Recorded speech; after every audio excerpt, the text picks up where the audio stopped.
His face was pale and yellowish. His lips were already bluish as he lost oxygen in his body. His body started to lose its weight. His breath started to slow and fade away, and his heartbeats weakened. I held him on my shoulders as he lost his consciousness and leaned his body on my back to get soaked with his wet blood. His wound was bleeding severely, that I knew that he lost a great amount of blood. I held him tightly and continued walking to a safe place to save us. I did not know I was that strong. I felt his breath tickling my neck. It was so weak and faint, as if he was a newborn baby that could barely breathe. His face, laid on my shoulder, felt so cold and freezing. I did not know whether he was cold from the excessive rain or that his soul started to separate from his body. The bag of my clothes became wet. I was afraid that it would be his blood, only rain. He tried to open his eyes from time to time, but he could only see blur and darkness. His moans were as spears stabbing my heart as he showed how deep in pain he was.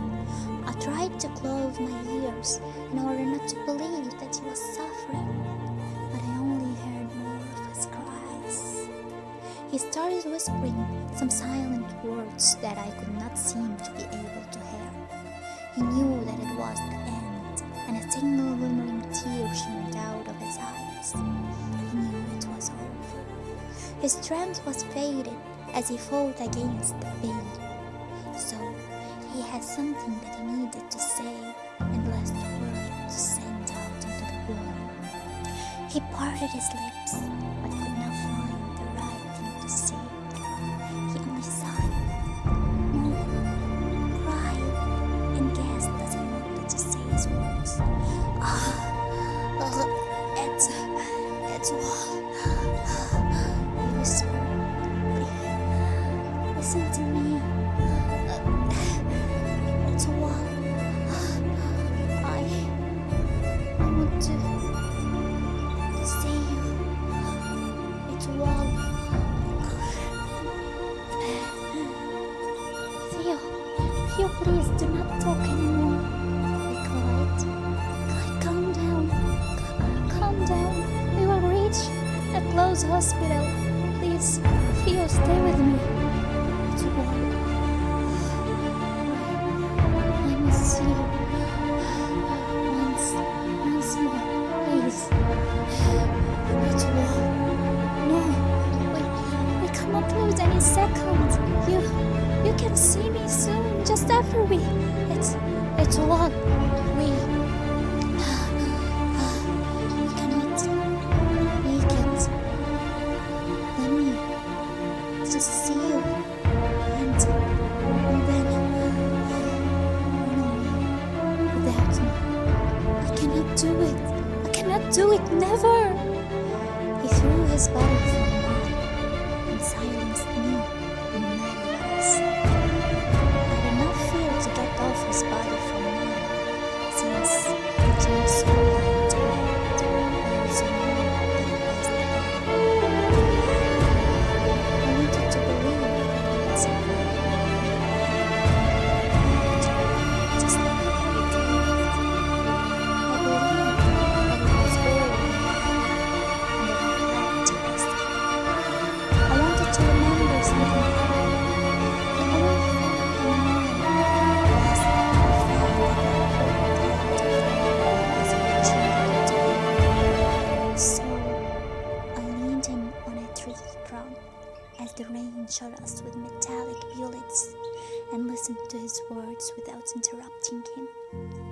It's all. I love you, he moaned. I am sorry. I wanted to make you happy. I wanted to make you happy. But I only brought you more pain.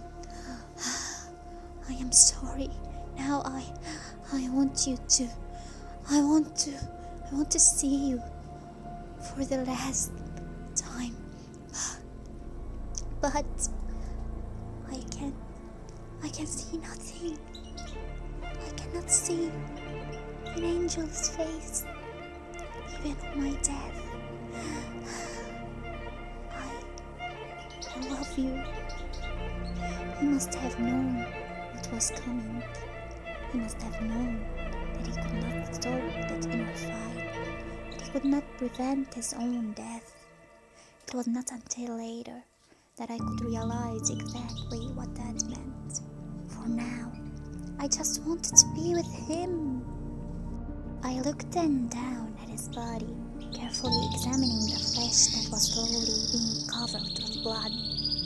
He was not dead yet, but he would be soon. He smiled, but there was sadness behind his grin. This was not what he wanted either. It was not something that he had planned. But here he was, in that place, dealing with that dilemma, that many dilemmas that had caused him pain. I held his hand tighter to my breast, then put it on my head to feel his usual warm pats, then sleeked it on my face, then to my cheeks, till I covered my mouth and lips with it.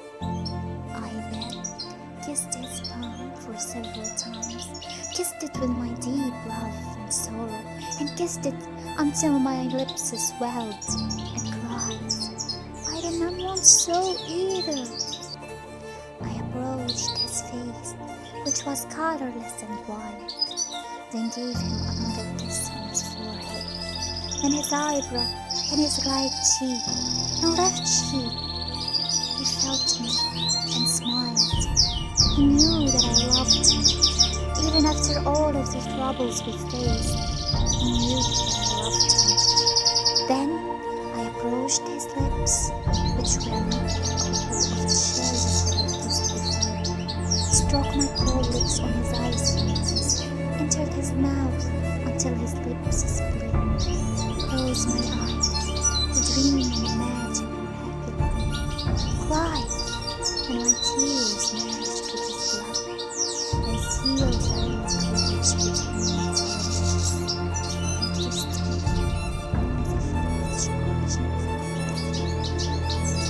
my arms wrapped around his body, that was not hard and rocky like it used to be, embracing him and trying to warm him. I put his head inside my bosom, combed his silky hair with my fingertips, patted his head and up and down the motion, kissed his head for several times, and moaned and cried.